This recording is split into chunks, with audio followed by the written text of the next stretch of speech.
রাষ্ট্র মেরামতের বিষয়ে বিশ্ব নেতারা সমর্থন জানিয়েছে। রাষ্ট্র সংস্কারের 6টা কমিশনের কাজ ইতিমধ্যেই শুরু হয়েছে।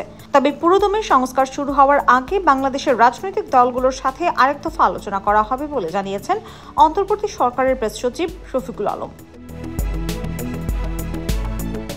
রাজধানীর হেয়ার রোডের ফরেন সার্ভিস একাডেমিতে সোমবার এক সংবাদ সম্মেলনে তিনি একথা জানান। ডক্টর মোহাম্মদ ইউনূসের যুক্তরাষ্ট্র সফরের বিষয়ে এই সংবাদ সম্মেলনের আয়োজন করা হয়। এ বিষয়ে আওয়ামী লীগের সঙ্গে আলোচনা হবে কিনা সেটা উপদেষ্টা পরিষদ সিদ্ধান্ত নেবে বলে জানিয়েছেন শফিকুল আলম।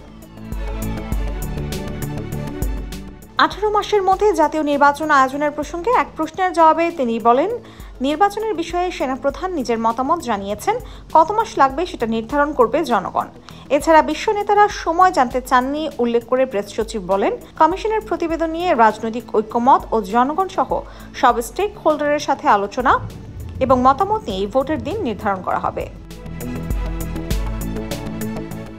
প্রধান উপদেষ্টা ডক্টর মোহাম্মদ ইউনূসের নির্বাচনে অংশগ্রহণ সংক্রান্ত বিষয়ে জানতে চাইলে শফিকুল আলম বলেন, তিনি এক কথার মানুষ, তিনি সিদ্ধান্ত জানিয়েছেন নির্বাচনে অংশগ্রহণ করবেন না।